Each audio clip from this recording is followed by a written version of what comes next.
नमस्कार दोस्तों, आइए जानते हैं आज राजस्थान की बड़ी खबरें। आज की पहली खबर है कि जयपुर में ट्रेनी एसआई के परिवार धरने पर। एसआई भर्ती परीक्षा 2021 को लेकर रविवार को बड़ी संख्या में ट्रेनी एसआई के परिवार जयपुर के जन शहीद स्मारक पर दे रहे हैं। परिवार वालों की मांग है कि सरकार इस परीक्षा को निरस्त न करे। जो लोग गलत तरीके से इस परीक्षा को पास कर ट्रेनिंग कर रहे हैं, उनके खिलाफ सरकार कठोर कार्रवाई करे। बेकसूरों के भविष्य के साथ खिलवाड़ न किया जाए। एसआई के परिजनों ने सीएम से मिलने का समय भी मांगा है। इनके पक्ष में तमाम संगठन भी आ गए हैं। हर घर में लगेंगे स्मार्ट मीटर। जयपुर शहर के झोटवाड़ा, पुराना घाट, आमेर, जगतपुरा और भांकरोटा जैसे इलाकों को सर्वाधिक बिजली चोरी वाले इलाके घोषित कर यहां 2 साल पहले पायलट प्रोजेक्ट के तहत 1,80,000 बिजली के स्मार्ट मीटर लगाए गए। इसके बाद शहर में स्मार्ट मीटर कछुआ चाल से लगाए जा रहे हैं। अब जिस फर्म को टेंडर दिया गया है, उसने दिसंबर के बाद शहर में स्मार्ट मीटर लगाने की बात कही है। जयपुर शहर के उत्तर और दक्षिण सर्कल में 10,35,000 से ज्यादा बिजली उपभोक्ता है। इन उपभोक्ताओं के पुराने मीटर बदलकर स्मार्ट मीटर लगाए जाने हैं।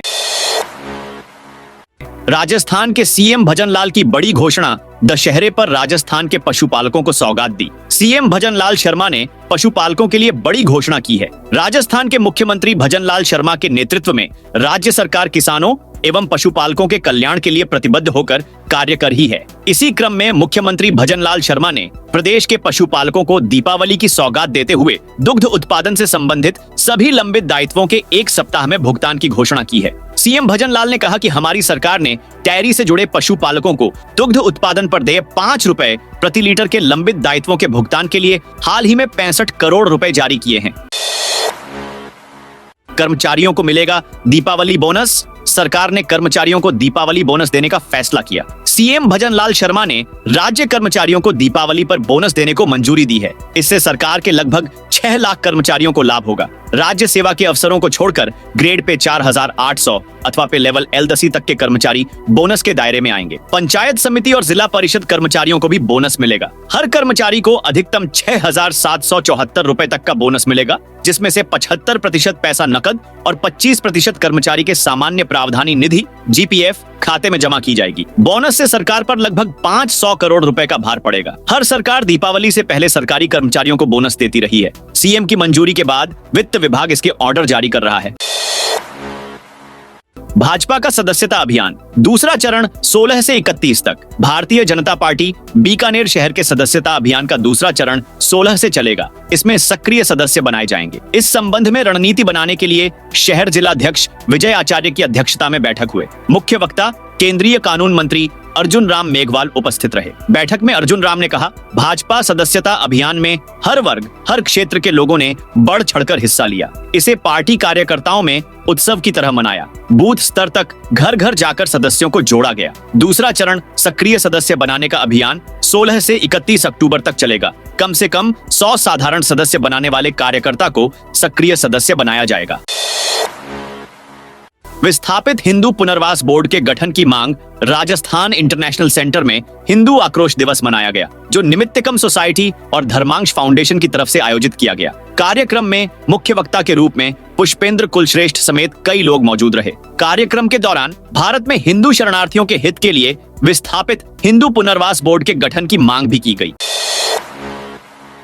राजस्थान में 60,000 पदों पर होगी भर्ती। भजनलाल सरकार ने दिवाली से पहले राजस्थान के बेरोजगारों को बड़ा तोहफा दिया है। राजस्थान कर्मचारी चयन बोर्ड की ओर से 50 से अधिक भर्ती परीक्षाओं का कैलेंडर 15 अक्टूबर तक जारी हो सकता है। इसकी तैयारी बोर्ड ने कर ली है। बता दें कि पिछले दिनों सीएम भजनलाल ने भर्ती परीक्षाओं को समय पर पूरा करने के आदेश दिए थे। उन्होंने कहा था कि भर्ती परीक्षाओं का परिणाम भी जल्द जारी किया जाए, जिससे युवाओं को रोजगार के लिए ज्यादा इंतजार न करना पड़े। ऐसे में राजस्थान कर्मचारी चयन बोर्ड इसके लिए कैलेंडर तैयार कर लिया गया है, जिसे 15 अक्टूबर तक जारी किया जा सकता है। राजस्थान में उपचुनाव को लेकर बीजेपी का मंथन पूरा। राजस्थान में उपचुनाव को लेकर सभी राजनीतिक पार्टियां तैयारियों में जुट गई हैं। इसी कड़ी में रविवार को उपचुनाव की तैयारियों को लेकर सीएम आवास पर भाजपा कोर कमेटी की बैठक हुई। माना जा रहा है कि इस मीटिंग में दावेदारों के नाम व चुनाव प्रचार को लेकर चर्चा हुई होगी। दरअसल प्रदेश उपचुनाव को लेकर आज रात को दिल्ली में केंद्रीय नेतृत्व के साथ बड़ी बैठक हो सकती है। राजस्थान के इस नए जिले को बचाने उतरे लोग राजस्थान में पूर्ववर्ती सरकार के बनाए नए जिलों को लेकर रार बरकरार है। इसी कड़ी में नए जिले गंगापुर सिटी को यथावत रखने को लेकर जिला बचाओ संघर्ष समिति के तत्वावधान में चल रहे धरने तथा आगामी 14 अक्टूबर को प्रस्तावित विशाल धरना प्रदर्शन को देखते हुए जनजागृति भी तेज हो गया। राजस्थान में 10 वर्ष से कम सेवा में रहे कर्मचारियों को भी मिलेगा लाभ। राजस्थान सरकार स्वास्थ्य योजना RGHS का लाभ अब उन सेवानिवृत्त कर्मचारियों को भी मिलेगा जिनका सेवा काल 10 वर्ष या उससे कम रहा है। राज्य सरकार ने शनिवार को इस मामले में नियमों में संशोधन करते हुए रियायत दी है। वित्त विभाग के सचिव देवाशीष पृष्टि ने आदेश भी जारी किए हैं। हालांकि योजना का लाभ लेने के लिए कार्मिकों को एक मुश्त 1,05,000 रुपए जमा करने होंगे। अब तक पकड़ से दूर पैंथर। गोगुंदा रेंज में 7 जनों को शिकार बना चुका आदमखोर पैंथर को ट्रेस करने के लिए वन विभाग सभी तरह के जाल बिछा चुका है, लेकिन आदमखोर पैंथर टीम के साथ साथ आमजन के लिए भी रहस्य बना हुआ है। वन विभाग ने पैंथर को पकड़ने के लिए जंगल में बड़े पैमाने पर फील्ड ऑपरेशन चलाया, जिसके बाद भी शनिवार तक उसकी कोई गतिविधि नजर नहीं आई। शुक्रवार को वन विभाग ने रणथंभौर से 4 ट्रैकर बुलाए, जिन्होंने बारीकी से जंगल में पैंथर के मूवमेंट के स्थान पर पग मार्क तलाश किए, जिससे कोई लीड मिल सके, लेकिन विफल रहे। 11 राज्यों में साइबर ठगी का आरोपी जोधपुर में पकड़ा। जोधपुर पुलिस ने शनिवार को एक शातिर साइबर ठग को गिरफ्तार किया है। ठग के खिलाफ देश भर में 23 से ज्यादा मामले दर्ज हैं। जोधपुर के अलग अलग थानों में उसके खिलाफ तस्करी, धोखाधड़ी व मारपीट के 13 मामले दर्ज हैं। पुलिस से आरोपी के साथ उसकी गाड़ी में रखे बैग से 5 लाख रुपए नकद, 3 चेकबुक, 1 पासबुक व 50 लाख रुपए के 2 चेक मिले। एक चेक इंडसइंड बैंक का 15 लाख रुपए और दूसरा यू स्मॉल बैंक का 35 लाख रुपए का था, जिस पर पंकज नाम लिखा था।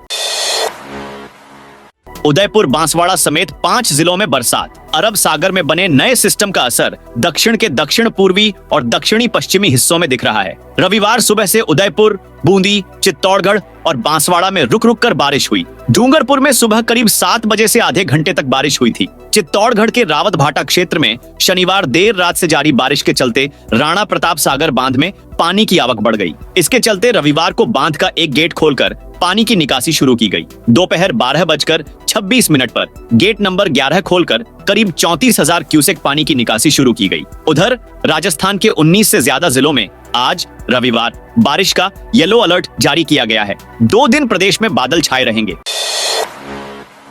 3 घंटे में पूरा होगा जयपुर से आगरा का सफर। 150 साल पुराने ऐतिहासिक रेलवे ट्रैक का दोहरीकरण किया जा रहा है। यह रेलवे ट्रैक एक साथ 2 राज्यों के कई बड़े शहरों को आपस में जोड़ता है। रेलवे बोर्ड की ओर से इस परियोजना पर 1388 करोड़ रुपए खर्च कर 151 किलोमीटर लंबे रेलवे ट्रैक का दोहरीकरण किया जा रहा है। प्रोजेक्ट पूरा हो जाने के बाद जयपुर से आगरा का सफर 3 घंटे में ही पूरा कर लिया जाएगा। अभी ट्रेन से जयपुर से आगरा जाने में 4 से 5 घंटे लगते हैं। साल 2026 तक इस काम को पूरा करने का लक्ष्य रखा गया है।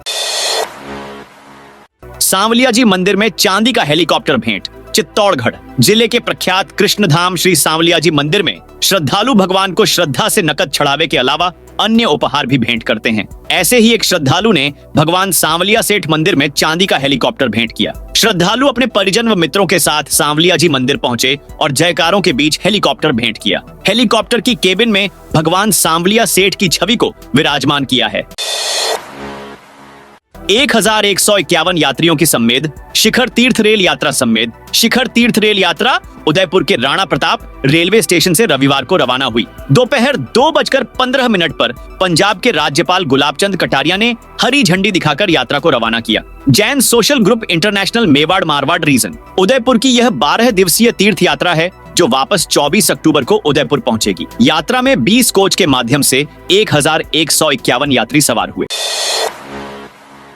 राजस्थान के 321 पीटीआई शिक्षक एसओजी के रडार पर सरकारी नौकरी पाने के लिए अभ्यर्थी तमाम हथकंडे अपना रहे हैं। कोई फर्जी सर्टिफिकेट के आधार पर नौकरी पाने का प्रयास कर रहा है, तो कोई खुद को विधवा साबित करके। ऐसे ही मामले सामने आए तो एसओजी के कान खड़े हो गए हैं। ढंग से जांच हो जाए तो सैकड़ों मामले इस तरह के फर्जीवाड़े के सामने आएंगे। ताजा मामला शारीरिक शिक्षा अध्यापक सीधी भर्ती परीक्षा 2022 में नियुक्ति पाने वालों से जुड़ा है। 321 पीटीआई शिक्षक अब एसओजी के रडार पर हैं। नियुक्ति पाने वाले ऐसे लोगों के दस्तावेज में गड़बड़ियां सामने आई हैं। फर्जी दस्तावेज के मामले में तो ब्यावर का चौंकाने वाला मामला सामने आया है।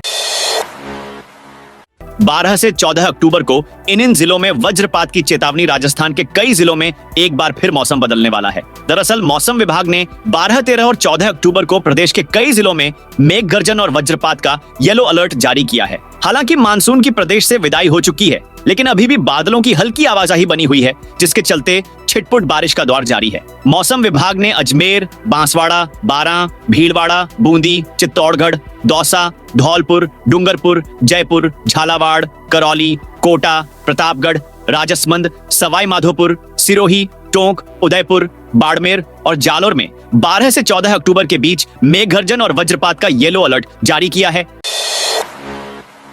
इंटर कॉलेज कबड्डी अब 15-16 को एमडीएस यूनिवर्सिटी के खेल कैलेंडर में शामिल कबड्डी टूर्नामेंट की तीसरी बार तारीख बदली गई है। पहले यूनिवर्सिटी ने वेस्ट जोन टूर्नामेंट के 1 माह बाद की तारीख खेल कैलेंडर में दी थी, जिसे बाद में बदलकर वेस्ट जोन टूर्नामेंट की तारीख से 5 दिन पहले कराने का तय किया। लेकिन जो तारीख दी गई उसे लेकर मेजबान कॉलेज ने सवाल उठा दिए। डेगाना के इस मेजबान कॉलेज ने एमडीएसयू के स्पोर्ट्स बोर्ड को पत्र भेजकर राजकीय अवकाश का हवाला दिया, इस तारीख को भी बदलने के लिए कहा। अब यह टूर्नामेंट 15 और 16 अक्टूबर को डेगाना में होगा।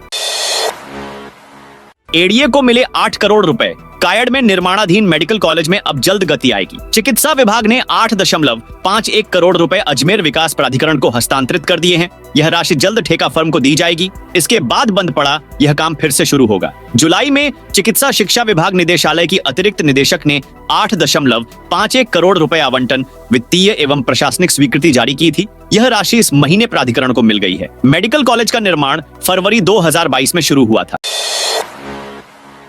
इन रेलवे स्टेशनों की बदलेगी डिजाइन। जयपुर, जोधपुर, अजमेर, उदयपुर समेत प्रमुख रेलवे स्टेशनों के रीडेवलपमेंट का खाका बदलेगा। इससे स्टेशन के डिजाइन के साथ फूड कोर्ट, गेम जोन जैसी सुविधाओं में भी सुधार होगा। हालांकि यह रीडेवलपमेंट के कार्य के रिव्यू के बाद किया जाएगा। दरअसल उत्तर पश्चिम रेलवे जोन में गांधीनगर, जयपुर जंक्शन, उदयपुर, अजमेर, जैसलमेर समेत 85 छोटे बड़े रेलवे स्टेशनों का अमृत भारत स्टेशन योजना के तहत कायाकल्प किया जा रहा है। राजस्थान में यहां एक बार फिर ईडी शिक्षा नगरी सीकर में एक बार फिर ईडी की आहट सुनाई दी है। ईडी ने नेक्सा एवरग्रीन धोलेरा सिटी मामले में अब पुलिस मुख्यालय को पत्र लिखकर जांच व प्रगति रिपोर्ट मांगी है। नेक्सा एवरग्रीन धोलेरा सिटी मामले में आरोपियों ने करीब 5 राज्यों के 7 लाख लोगों से 2700 करोड़ रुपए की ठगी की थी। भरतपुर जिले को सरकार का बड़ा तोहफा। राजस्थान सरकार ने डामरीकरण व नवीन सड़क निर्माण के लिए बयाना विधायक डॉ रथु बनावत की अभिशंसा पर क्षेत्र की 15 सड़कों के लिए 9,46,200 रुपए स्वीकृत किए हैं। इन सड़कों का निर्माण होने से ग्रामीणों का आवागमन सुगम होगा। विधायक ने बताया कि मुख्यमंत्री भजन लाल शर्मा एवं पीडब्ल्यूडी मंत्री दिया कुमारी के निर्देश पर पीडब्ल्यूडी ने लगभग 45 किलोमीटर की 15 सड़कों के निर्माण के लिए 946 लाख रुपए स्वीकृत किए हैं। हैंडीक्राफ्ट फैक्ट्री में दूसरी बार लगी आग। जोधपुर के तनावड़ा क्षेत्र में संचालित होने वाली एक हैंडीक्राफ्ट फैक्ट्री में आग लग गई। फैक्ट्री में फर्नीचर बनाने का काफी सामान पड़ा था। ऐसे में कुछ ही देर में आग ने पूरी फैक्ट्री को चपेट में ले लिया। सूचना मिलने के बाद बासनी और शास्त्री नगर फायर स्टेशन से करीब 7 फायर ब्रिगेड मौके पर पहुंची और आग पर काबू पाया जा रहा है। आग लगने से फैक्ट्री में लाखों रुपए का नुकसान हुआ है। बताया जा रहा है कि फैक्ट्री में यह रविवार सुबह दूसरी बार लगी है। शनिवार रात को आग लगने के बाद उसे काबू पा लिया गया था। तो दोस्तों, ये थी आज राजस्थान की बड़ी खबरें। आप इस वीडियो को कौन से जिले से देख रहे हैं, कमेंट करके बताइए।